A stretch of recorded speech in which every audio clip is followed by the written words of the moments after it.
우리나라 속담에 떡 줄 사람은 생각도 않는데 김칫국부터 마신다라는 그러한 말이 있죠. 떡을 먹으면 목이 메이기 때문에 옛날 사람들은 목에서 잘 넘어가라고 김칫국을 함께 마셨습니다. 그런데 떡을 가진 사람은 떡을 주려고도 하지 않는데 을에 떡을 먹을 것이라고 생각하고 김칫국을 먼저 마신다는 것입니다. 저희 부부는 결혼하자마자 아이가 생길 것을 기대하고는 미니밴을 샀습니다. 그런데 하나님께서 아이를 주시지 않아서 결국 첫 번째 미니밴은 아이가 태어나기도 전에 처분해야 했습니다. 그래서 아이도 없는데 저희가 그 큰 밴을 둘이서 타고 다녔던 것입니다. 이런 걸 가리켜서 떡 줄 사람은 생각도 않는데 김칫국부터 마신다라고 표현하는 것입니다. 그런데 믿음은 하나님의 선물이라고 했습니다. 그 예수를 그리스도로 믿는 것은 우리가 연구해보고 믿기로 선택하는 것이 아니라 하나님께서 우리로 믿게 만드시는 것입니다. 하나님은 구원 얻을 자들을 창세전에 예정하셨고 하나님의 때에 성령을 보내주심으로 성령께서 우리 안에 역사하심으로 우리로 예수를 믿게 만드시는 것입니다. 그래서 이 믿음은 우리의 것이 아니라 하나님의 선물입니다. 그런데 하나님께서 우리에게 믿음을 선물로 주실 때 우리에게 어떤 조건을 요구하지 않으십니다. 곧 너희가 계명을 잘 지키면 그러면 내가 믿음을 주겠다라든지 너희가 하는 것을 봐서 내 마음에 흡족하게 하면 그러면 그때 믿음을 주겠다 말씀하지 않으신다는 것입니다. 믿음은 하나님의 선물인데 아무런 조건 없이 거저 주시는 선물입니다. 우리에게서 어떤 공로를 요구하지 않으시고 어떤 자격 조건을 갖춰야 하는 것이 아닌 하나님의 조건 없는 선택에 기반하여 우리에게 주시는 것입니다. 곧 주시고 안 주시고는 하나님 마음이라는 것입니다. 그리고 믿음은 하나님께서 구원하시고자 태초부터 창세전에 택하신 자들에게 주시는 것입니다. 그렇다면 여러분, 믿음은 하나님의 조건 없이 주시는 선물이기 때문에 우리는 선물을 주시는 하나님 앞에 겸손하게 자신을 낮추어서 간절한 마음으로 믿음을 구해야 하는 것입니다. 주시고 안 주시고가 하나님께 달려있기 때문에 그래서 우리는 더더욱 이 주관자 되시는 하나님께 엎드려서 믿음을 간구해야 한다는 것입니다. 내가 선택받았는지 아닌지 그것은 알 수 없지만 그러나 하나님의 마음에 달려있기 때문에 우리는 하나님 앞에 겸손하게 엎드려야 한다는 것입니다. 그것이 선물 구하는 자들, 믿음을 구하는 자들의 자세라고 할 것입니다. 하지만 얼마 전에도 한번 언급한 대로 사람들은 증거를 요구합니다. 예수님이 그리스도시라는 증거, 또 자신이 예수를 믿을 만한 그러한 증거를 보여달라 그렇게 요구하는 것입니다. 또 어떤 사람들은 하나님과 거래를 합니다. 병들어 죽게 된 사람을 낫게 하시면 예수를 믿겠다 그렇게 이야기하죠. 삶을 고통스럽게 하고 있는 이 문제를 하나님이 해결해 주시면 그때에 내가 예수를 믿겠다고 기도하는 것입니다. 그런데 여러분, 이는 내가 예수를 믿어주겠다고 선심을 쓰는 것이고 떡 줄 사람은 생각도 하지 않고 있는데 김칫국부터 마시는 것과 같은 것입니다. 이는 결코 선물을 구하는 자의 자세라고 할 수가 없는 것입니다. 예수가 그리스도이심에 대한 증거는 사실 수도 없이 많습니다. 하나님은 선지자들을 통하여 끊임없이 말씀하셨고 수많은 사람들이 예수의 구원주 되심을 증언하였으며 또 예수님도 수도 없이 많은 표적을 보여주셨습니다. 그러나 예수님은 사실 그렇게 하셔야 할 필요가 없으셨다라고 말씀드렸습니다. 왜냐하면 예수님이 믿음을 주시는 분이시며 믿음은 조건 없이 거저 주시는 선물로서 이는 예수께서 우리에게 베푸시는 은혜이기 때문입니다. 또한 그 많은 증거들이 우리로 예수를 믿게 하는 것이 결코 아닙니다. 하나님께서 그 많은 증거를 보여주셔도 선택받지 못한 사람은, 하나님께서 주시기로 작정하지 않은 사람은 믿을 수 없는 것입니다. 그러므로 하나님께서 그 많은 증거를 보여주시는 것은 믿지 않는 자들로 하여금 믿게 하시기 위함이 아니라 하나님께서 택하신 자들에게 마음의 확증을 위해서 주시는 것입니다. 그러므로 사랑하는 성도 여러분, 하나님 앞에 서는 우리의 자세가 어떠한가 한번 생각해 보시기 바랍니다. 믿음도 하나님의 선물이요, 구원도 하나님의 선물이며 우리의 삶의 모든 것이 하나님의 선물입니다. 세상의 그 무엇도 우리의 공로에 대한 보상으로 주어지는 것이 아닌 모든 것이 하나님의 선물입니다. 그러므로 우리는 항상 주관자 되시는 하나님 앞에 겸손히 무릎 꿇고 하나님의 은혜를 간구해야 한다는 것입니다. 그런데 우리는 선물 구하는 자의 자세로 살아가고 있는지, 아니면 하나님과 거래하며 내 공로를 드러내므로 하나님께 뭔가를 얻기를 소망하며 그렇게 살아가고 있는지 우리의 신앙생활의 모습을 한번 돌아보아야 할 것입니다. 예수님은 유대인의 명절인 초막절에 예루살렘으로 올라가셨습니다.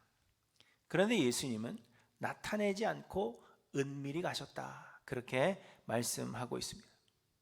예수님의 형제들은 예수님이 유대로 올라가셔서 자신을 드러내시기를 원했습니다. 사람들이 많은 곳에서 기적을 행하여 유명하여지고 그 많은 사람들의 지지를 받아서 높은 지위에 올라가기를 원했습니다.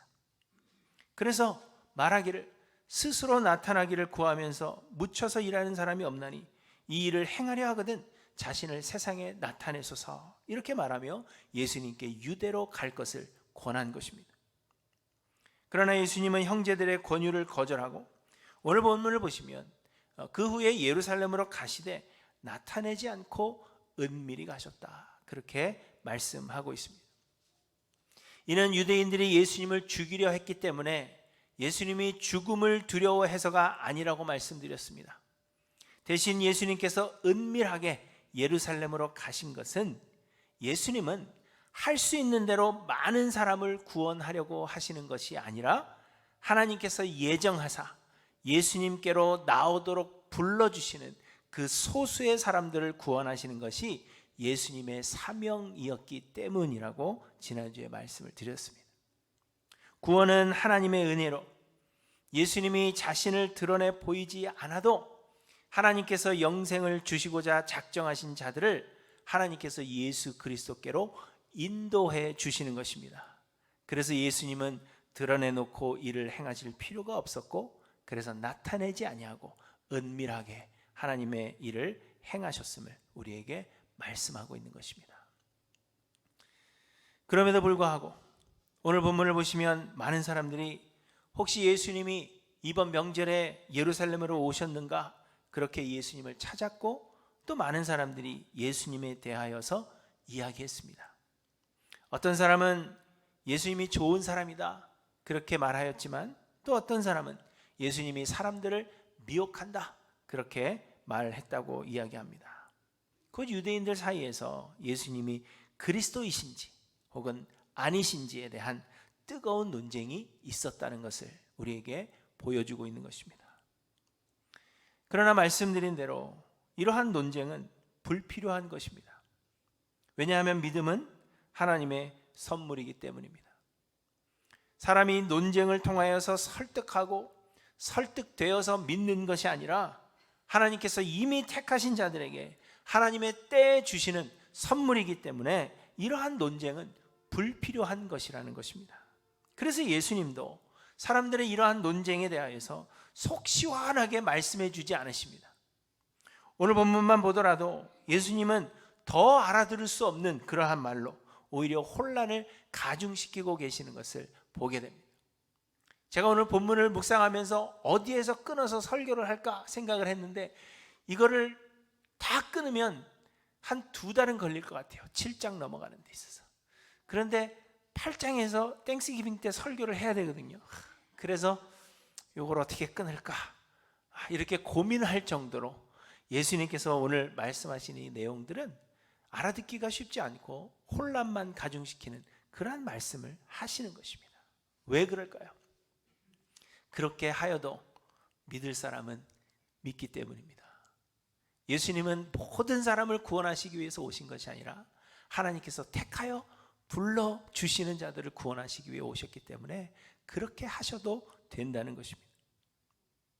본문을 보시면 그럼에도 불구하고 그 중에 예수 그리스도를 믿는 사람들이 있었다라고 말씀하시는 것은 믿음과 구원이 분명 하나님의 선물이요 은혜라는 것을 입증해 주고 있는 것입니다.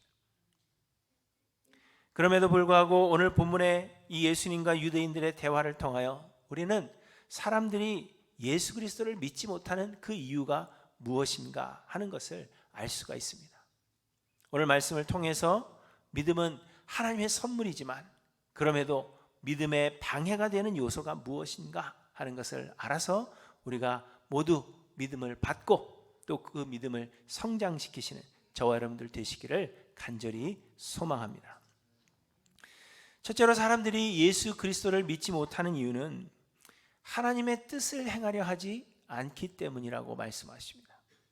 오늘 본문 17절에 보시면 예수님께서 말씀하십니다. 사람이 하나님의 뜻을 행하려 하면 이 교훈이 하나님께로부터 왔는지 내가 스스로 말함인지 알리라 이렇게 말씀하십니다.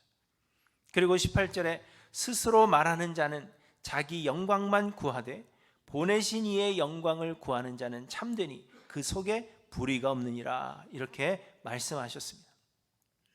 명절에 예루살렘에 올라가신 예수님은 성전에서 하나님의 말씀을 가르치셨는데 대부분의 유대인들이 예수님의 이 말씀을 이해하지 못했습니다. 그들은 다만 배우지 못한 이 갈릴리 출신의 예수님께서 그를 알고 있다 하는 사실에 놀랄 뿐이었습니다. 그래서 예수님께서 말씀하시는 것입니다.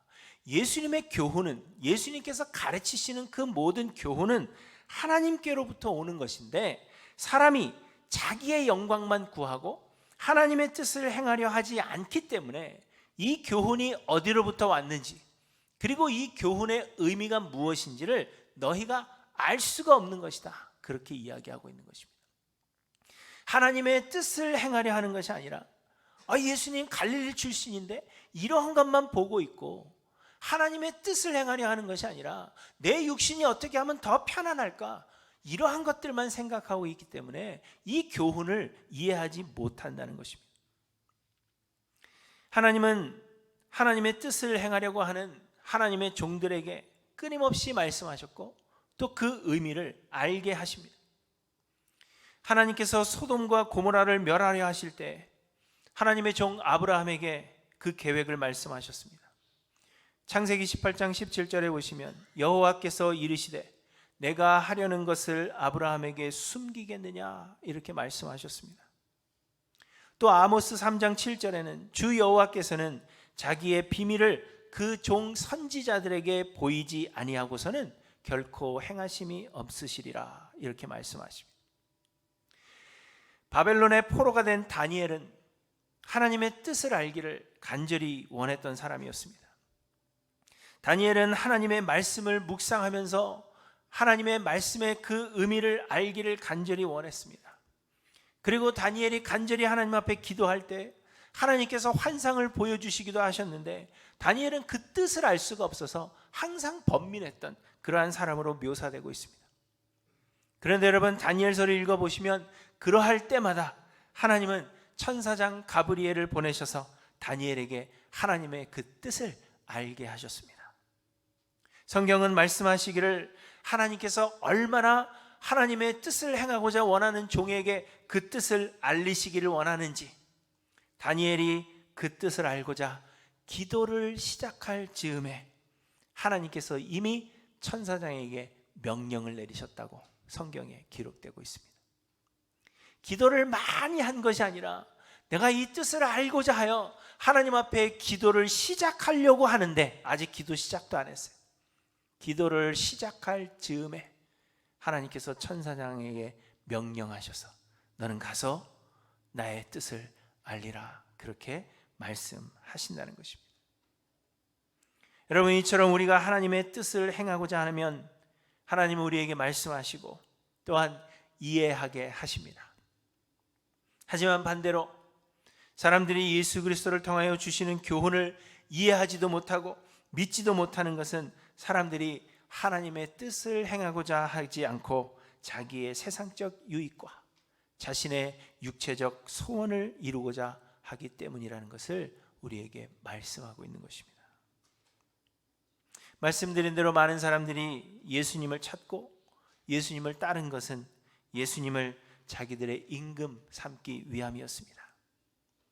예수님께서 오병이어의 놀라운 기적을 행하시자 이런 분이 우리의 임금 되신다면 세상을 사는 동안에 어려움이 없겠다, 그렇게 생각한 것입니다.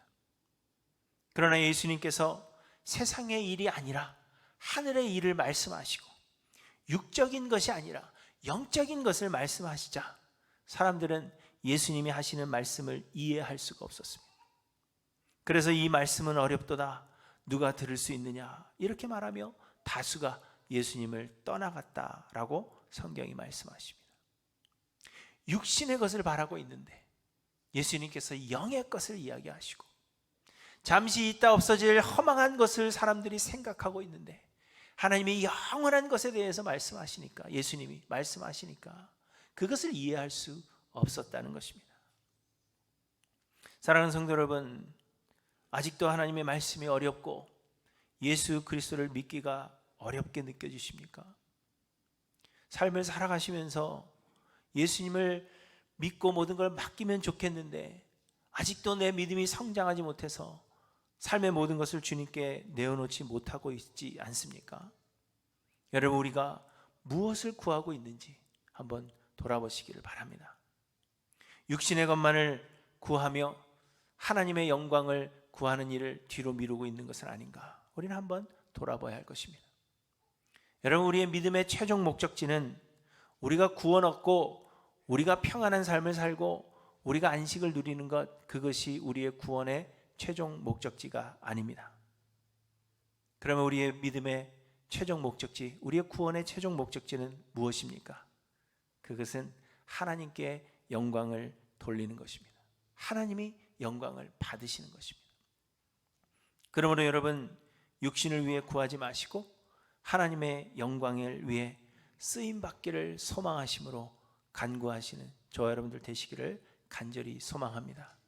우리가 하나님의 영광을 구하며 하나님의 뜻을 행하고자 할 때 하나님께서 우리에게 믿음을 선물로 주실 것입니다. 둘째로, 예수 그리스도를 믿지 못하는 이유는 모든 것을 보이는 것으로 판단하기 때문입니다.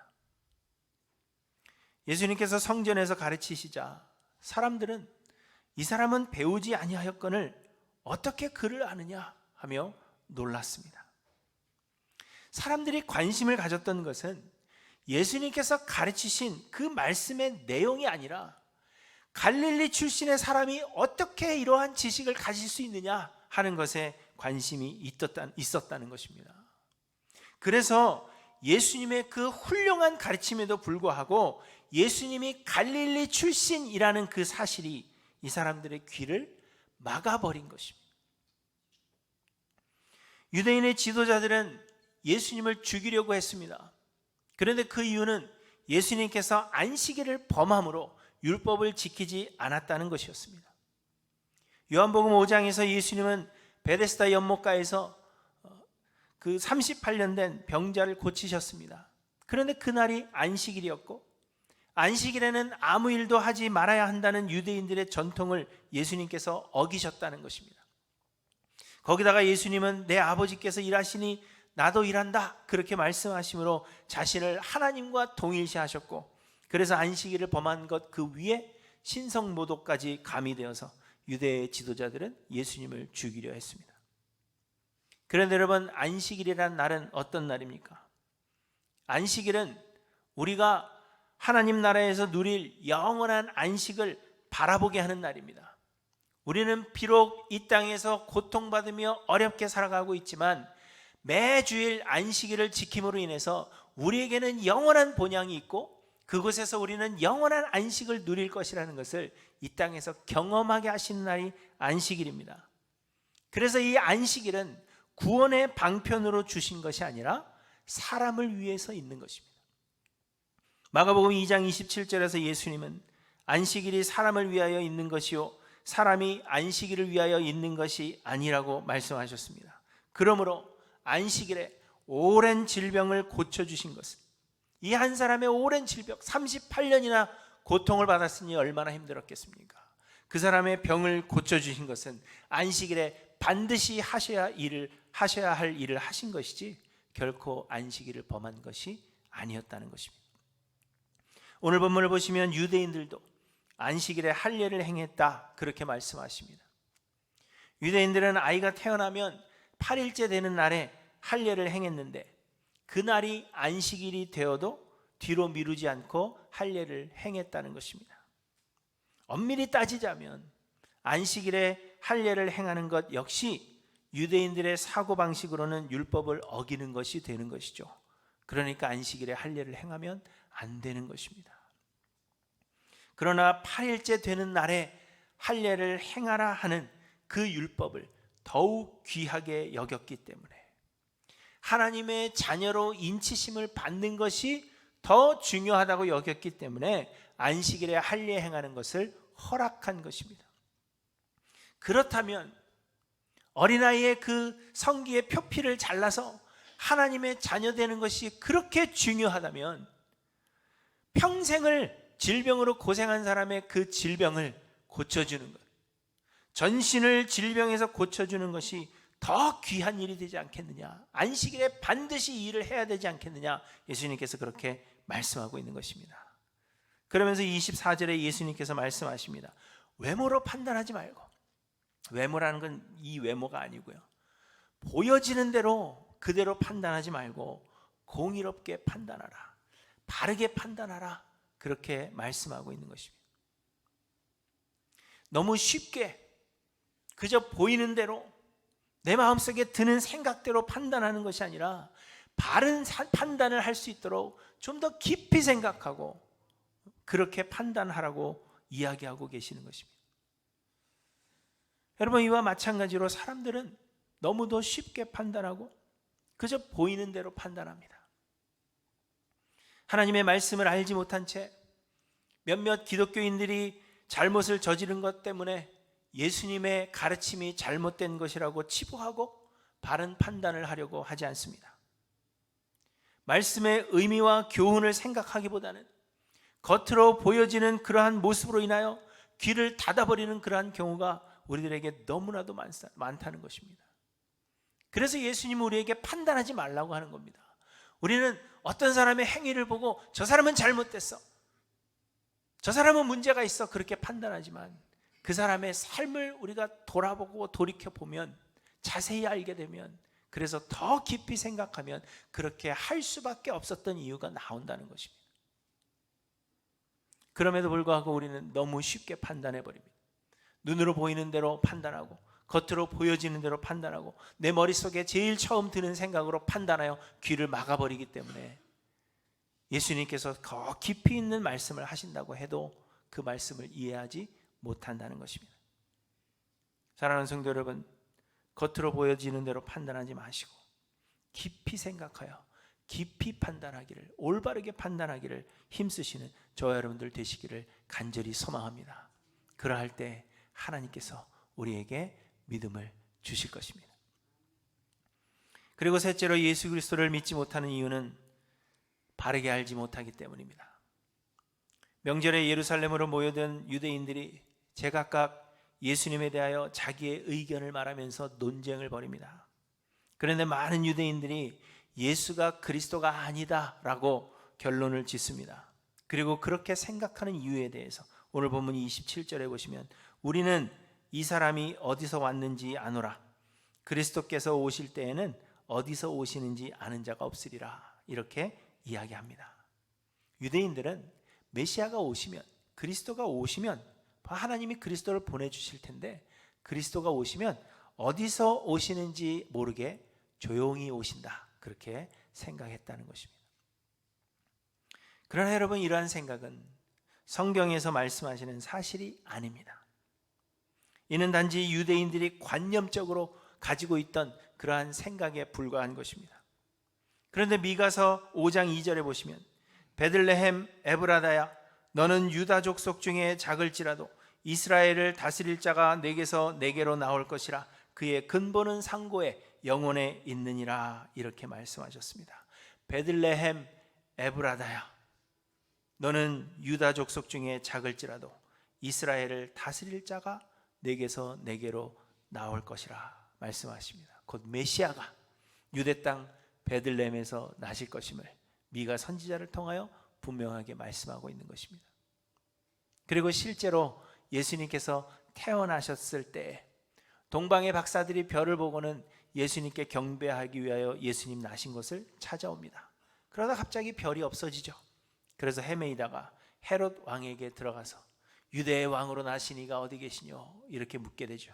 그때 헤롯이 대제사장과 서기관들을 통하여서 예수가, 그리스도가 어디서 날 것인가를 알아보라 이야기할 때 대제사장과 서기관들이 이 미가서의 말씀을 토대로 이렇게 이야기합니다. 유대 베들레헴에서 나신다 하는 사실을 이야기한 것입니다.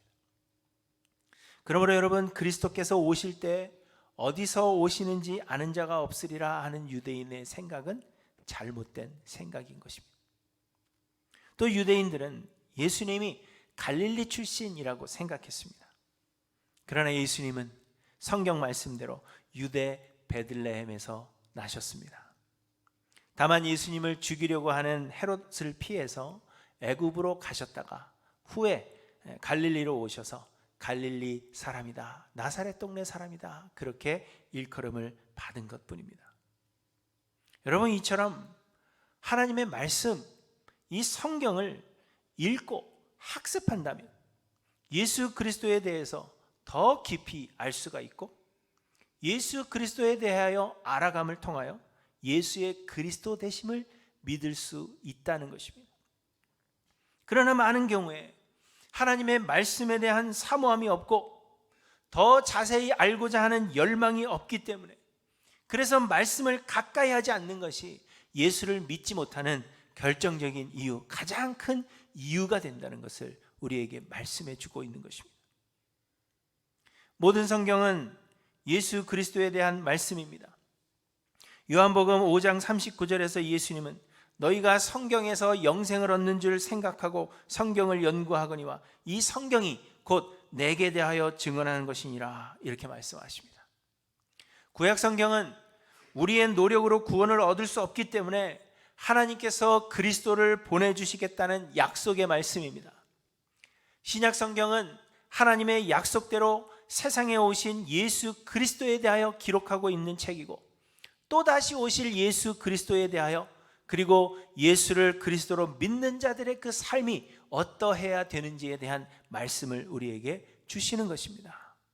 그러므로 모든 성경은 예수 그리스도에 대한 말씀이며, 우리가 이 성경을 가까이 함으로 예수 그리스도에 대하여 더 깊이 알게 되고 믿음을 가지게 된다는 것입니다. 그리고 믿음은 하나님의 선물이지만 하나님께서 우리에게 믿음을 선물로 주시는 통로가 있는데, 그 통로가 곧 말씀이라고 이야기하십니다. 우리로 믿게 하시는 성령 하나님은 또한 진리의 영이다 라고 말씀하십니다. 곧 성령님은 말씀 안에서 역사하심으로 우리가 말씀을 가까이 하여서 묵상하고 학습할 때 우리에게 믿음을 주신다는 것입니다. 그래서 바울은 이야기하죠. 믿음은 들음에서 나고 들음은 말씀으로 말미암느니라, 이렇게 말씀하고 있는 것입니다. 많은 사람들이 성령이 그냥 막 열심히 기도하고 미친 사람처럼 찬양하고 노래할 때 성령이 임하신다 생각하지만 그렇지 않습니다. 그렇게 임한 성령은 성령이 아닙니다. 성령은 말씀 안에서 역사하시며, 성령은 어떤 신학자의 말에 의하면 부끄러운 그 거룩함이라 그랬습니다. 성령은 자신을 드러내시는 것이 아니라 예수 그리스도를 알게 하고 예수 그리스도를 믿게 하시는 것이 성령의 역사입니다. 여러분, 사람들이 예수 그리스도를 믿지 못하는 것은 이 믿음의 통로가 되는 하나님의 말씀, 성경을 가까이 하지 않기 때문입니다. 우리가 예수를 알고자 하고 이 말씀을 가까이 할 때 하나님은 성령을 통하여 우리에게 믿음을 주신다고 성경에서 분명하게 말씀하고 있습니다. 그런데 수많은 사람들이 하나님의 말씀, 성경을 가까이 하지 않습니다. 요즘은 전화기 속에 성경이 있다고 말씀하시면서 성경을 안 들고 다니시죠. 여러분 집에 성경이 많죠? 어디 있는지 아세요? 근데 먼지 쌓여 있는 그 성경을 오늘은 좀 가셔서 먼지를 털어내고 매일 아침 또 시간 날 때마다 말씀을 좀 읽으시기 바랍니다. 많은 사람들이 교회 다니고 열심히 다니고 오래 믿고 성경을 안다 얘기하는데 사실 성경을 몰라요. 미국 사람의 건 90%인가요? 하늘은 스스로 돕는 자를 돕는다라는 것이 성경 말씀이라고 믿는 사람이 90%가 넘는다고 합니다. 지금 혹시 속으로 깜짝 놀라시면 그럼 아니야? 이럴 분 계시죠? 그건 성경 말씀 아닙니다. 그럼에도 불구하고 그만큼 우리가 하나님의 말씀을 가까이 하지 않는다는 것입니다. 그러나 여러분, 믿음은 하나님의 선물이며 하나님께서 우리에게 믿음을 주시는 통로는 하나님의 말씀, 성경 외에는 없다는 것을 여러분 잊지 않고 기억하시기 바랍니다. 그래서 하나님의 말씀을 가까이 하시고 예수 그리스도를 더 깊이 알고자 소망하심으로 주님 앞에 겸손하게 엎드릴 때 하나님은 성령을 통하여 우리에게 믿음을 주시고 우리의 믿음을 성장케 하실 것입니다. 우리의 구원은 전적인 하나님의 은혜요, 또 믿음은 조건 없이 주시는 하나님의 선물입니다. 그러므로 떡줄 사람은 생각도 안 하고 있는데 증거를 보이라 하든지 믿음을 놓고 거래하는 것은 선물 받을 자의 자세가 결코 아닙니다. 하나님이 주시는 이 선물을 받지 못한다면 영원한 형벌만이 우리를 기다리게 될 것입니다. 그렇게 우리는 반드시 이 믿음을 선물로 받아야 합니다. 그러므로 사랑하는 성도 여러분, 선물을 주시는 하나님 앞에 겸손히 엎드려서 은혜를 구하시는 저와 여러분들 되시기를 간절히 소망합니다. 그리고 무엇보다도 모든 것에는 때가 있다고, 하나님 정하신 때가 있음을 말씀하고 있습니다. 오늘 본문에서도 보시면 유대의 지도자들이 예수님을 잡고자 했지만 손을 대는 자가 없으니 이는 그의 때가 아직 이르지 아니하였음이로라, 이렇게 말씀하고 있습니다. 예수님께서 십자가를 지셔야 하는 그 때가 있었던 것처럼 하나님께서 각 사람에게 믿음을 선물로 주시는 때가 있다는 것입니다. 그러므로 여러분, 그 때가 이르기까지 인내하시기를 간절히 소망합니다. 왜 나는 아직 믿을 수 없는 거지? 그렇게 생각하며 답답해 하시고 교회를 떠나시는 분이 없기를 간절히 소망합니다. 하나님의 때가 있어서 하나님은 반드시 믿고 기다리며 간구하는 자에게 믿음을 주실 것입니다. 하나님의 뜻을 행하려고 힘쓰고 육신의 것을 구하기보다 하나님의 영광의 도구가 되기를 여러분 소원하십시오. 보이는 대로 판단하지 마시고 모든 일에 깊이 생각하며 바른 판단할 수 있기를 소망하시며 많이 생각하시기를 바랍니다. 또 예수 그리스도를 더욱 알고자 말씀을 가까이 하며 묵상하고 학습하는 이 일에 게을리하지 마시기를 바랍니다. 인내하며 겸손히 기다리는 자에게 하나님의 때에 하나님께서 믿음을 더하여 주실 것입니다. 바라기는 하일랜드 교회에 속하는 우리 모든 성도님들이 예수 그리스도께서 우리에게 주시는 이 믿음을 모두 선물로 받고 또 그 믿음이 성장하여서 우리에게 주어진 그 구원을 끝까지 이루는 우리 모든 성도님들 되시기를 주님의 이름으로 간절히 축원합니다. 기도하십니다.